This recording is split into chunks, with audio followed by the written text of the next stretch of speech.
Well, before we get started, first and foremost, happy Mother's Day to all of the moms out there. You got a beautiful day. You absolutely deserve it. Happy Mother's Day to my mom. Happy Mother's Day to my wife and all of you out there that do a phenomenal job raising the youth.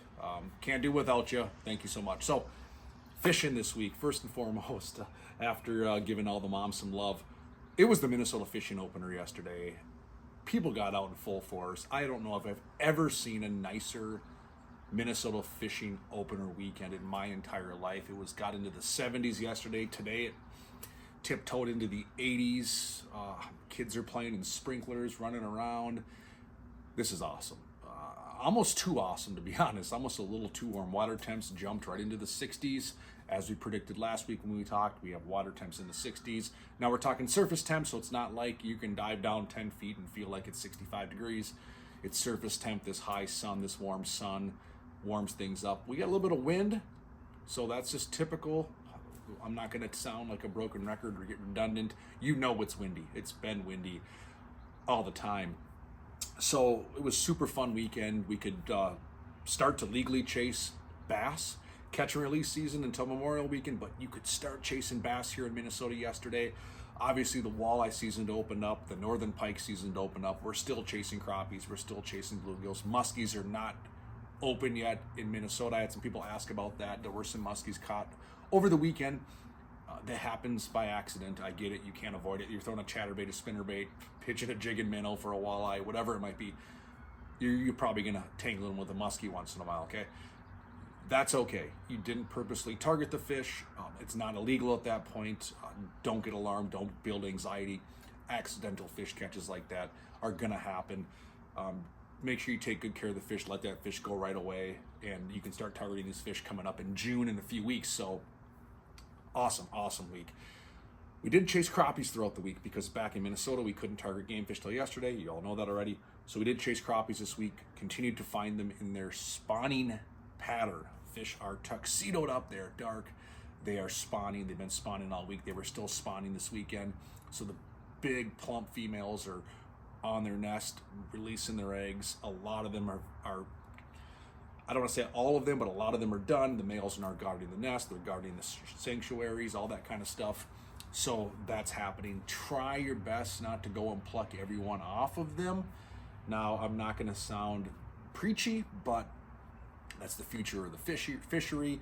If everybody goes out there and keeps all of these males trying to guard the nests, other things come in, eat up all the eggs, things can't happen. You get it done with that preach. But they're spawning. Super fun time of year to catch crappies. The bluegills are kind of in transition. The sunfish are in transition. They're not bedding up yet. Bass are starting to bed up for sure. We're seeing some bass on beds. That's happening. That's going to continue to happen for the coming weeks. Similar as the crappies, if you see a bass on its bed, it might be difficult because it might be a big fish. I totally understand. For you tournament guys and gals out there, it's hard not to pitch at something like that. But right now it is a catch and release season. So if you have the choice, my opinion is just don't flip at that fish on its bed. If you catch one by accident, we caught some pretty big bass this weekend, fan casting, swim jigs and chatterbaits and a number of different things. I did not pull up on a bed and flip at a fish. Now, in a couple weeks when it's legal to keep a bass, not that I oftentimes do that, but for the tournament anglers out there, I get it. You're probably going to want to catch that fish, throw it in your live well, weigh it in.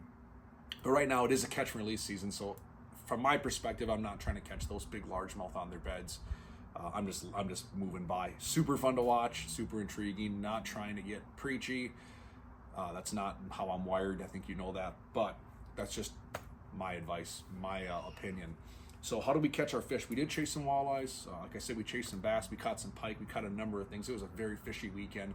It felt awesome. I'm wearing a sun shirt. I've had so many Minnesota fishing openers where I have a stocking cap on and gloves and boots and all kinds of stuff, and our rod tips are freezing up. This weekend was awesome. Amazing weather. Came home every day, played in the yard with the kids, cooked a bunch of food, smoked a lot of meat, had bonfires. That's wonderful. Couple new setups I have. Everyone knows I throw a chatterbait. I threw that religiously this weekend. I threw the all-terrain finesse swim jig. I threw the all-terrain swim jig, both styles. I threw some swim baits. I threw some wacky rig comitas. I did a number of different things to catch my fish. I did pick up some new rods yesterday afternoon at Thorne Brothers. I'm actually Super excited about these. Got a chance to fish them a little bit today. Caught a few fish on them. They're wonderful for the price.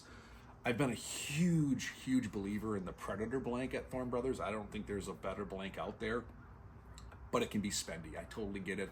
You're talking $400 or $500 for a custom built rod. You get what you pay for. I'm not sitting here acting like I buy those every day, because I absolutely do not. But they have a newer blank out called the Stealth blank. And I just kind of learned about this one recently, and I love it. Got a chance to fish it for the first time. This rod built up like it is, with really high-end components, great handle. It is a $250 retail rod. So you're not completely breaking the bank. I totally get $250 still spendy. I did pair it up with a Miraval from Shimano. This is a $150 reel, $130 reel, so not too crazy. Everyone's heard me talk about the Vanfords. It's probably one of my favorite reels. This one matches up to that, matches up more like a CI4, like Shimano used to have. So really, you're talking under $400 for this entire combo, which again, I'm not buying these every day. I treated myself to a matching pair, because I'm going to utilize these really specifically for pitching for walleye. Don't get mad at me, bass guys, but I'm trying to get better at the walleye game. It, generally speaking, kicks my butt. So I picked up 2 combos. I put 10-pound 832 Suffix on there. I got a 6-pound fluorocarbon leader. This happens to be a swim bait head. I got a Mr. Twisty Sassy Swimmer on this. Pitched that around a lot of different things. Caught some fish on that today. Same exact rod. Now these are 7-foot rods, 7-foot medium action. I understand you could do medium light. I totally get it, but I wanted more versatile. I do want to think about using these with a little larger swim bait too. Let's say during the summer months, pitching around whatever cover.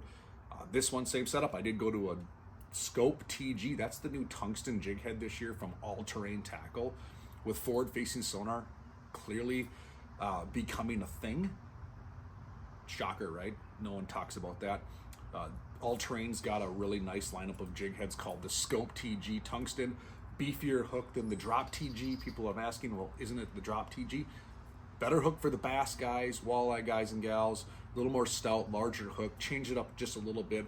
More specific minnow colors, not as vibrant in your face. There's your silvers, your whites, your blacks, and you can fish your favorite bait on the back of that. I pitched this around, caught a lot of fish. These were just kind of a do everything approach.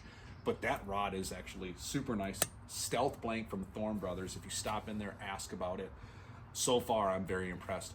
I only have 1 day under my belt fishing it, but I'm very impressed for the price of that rod. I think it's well worth it. So those are the 2 very versatile setups. 7-foot medium action. I'm gonna be pitching. I'm gonna be scoping. I'm gonna be forward facing sonar, whatever you want to call it. Call it what it is. It catches a lot of fish, but those are a very nice setup. Super excited to have those in my arsenal. We did slow down quite a bit. Bass fish. There were some fish around docks. A lot of fish on the inside weed line if you're doing the bass thing. They're definitely not offshore. You're not fishing deep. I did not fish a Ned rig or a jig worm or a drop shot or even a crankbait. None of that stuff. The only hard baits that I would consider fishing right now would be like a jerk bait. That's working well on your largemouth, your smallmouth, even your walleyes. So a jerk bait is something you can fish. Otherwise, we're getting up after it. We're moving. We're throwing swim jigs. We're throwing chatterbaits. We're doing that kind of stuff. Covering water, that sort of thing. And then when we slow down, I did throw the Wacky Rig Kamita, the Wacky Rig Senko type style bait. Caught fish on that. I did pitch a jig a little bit just to say I did. I did not catch a lot of fish in a jig. Not gonna lie. I don't know if I wasn't doing the right things or in the right spots, but it seems like they wanted more of that aggressive presentation. Things warmed up. Fish warmed up. Behavior warmed up. All that sort of stuff. A lot of bait fish in the shallow water, and these fish are blowing them up. It is booming right now. I heard a ton of reports of walleyes pretty shallow, 3 feet of water even, in the weeds. This is awesome. It's a great time here to get out and go fishing. So a lot of things are happening in less than 10 feet of water. Seems to be the norm right now for your better, more consistent bites, is that shallow stuff. So what do I expect to happen this week? This week, I expect things to hopefully stay. If you look at the forecast for the next 10 days, we have a bunch of rain coming in Tuesday, Wednesday, Thursday, still in the 70s for highs. So I'm not looking for a lot to change, like a cold weather pattern, cold rainy pattern. it's going to look like summer. It's going to be 71, 72, 71. I think that's what I saw for Tuesday, Wednesday, Thursday. Could have changed. I'm not a weatherman, thankfully. And but rain, 40, 50, 60% chance of rain, 70% chance of rain those days. Bounce back into warmer temps again. No rain next weekend. So if you're going to get out again next weekend and do the walleye thing, the bass thing, it's looking pretty darn nice. Again, a lot could change, but that's what I'm seeing. So I'm expecting a very similar pattern. We're going to get after some walleyes this week. I'm going to really try to channel my focus. I have some guide trips this week where we're just going to specifically focus on Lake Minnetonka walleyes, try to continue to crack that code. Again, I'm not phenomenal at it.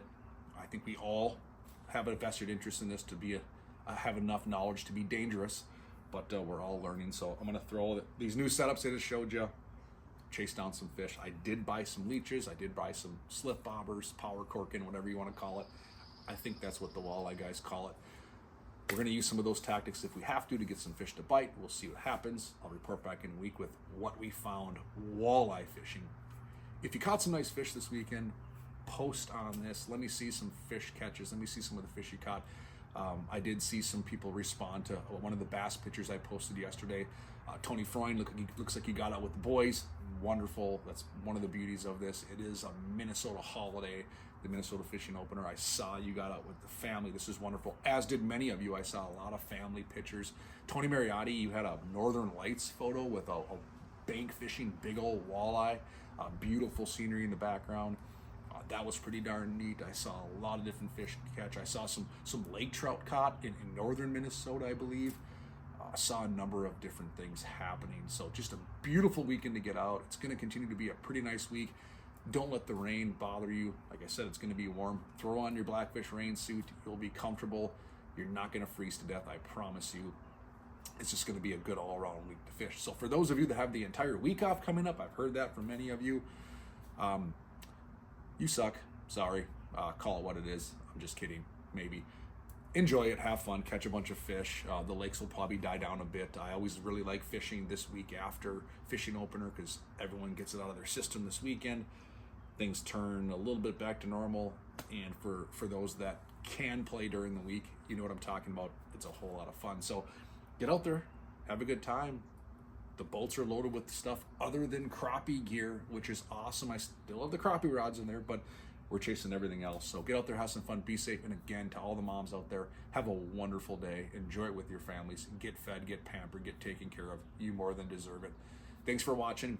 The Minnesota Fishing Opener is behind us. It is officially game fish season in Minnesota. I'd like to say, let's continue the party and go have a lot more fun and set some more hooks. Be safe out there. Good luck.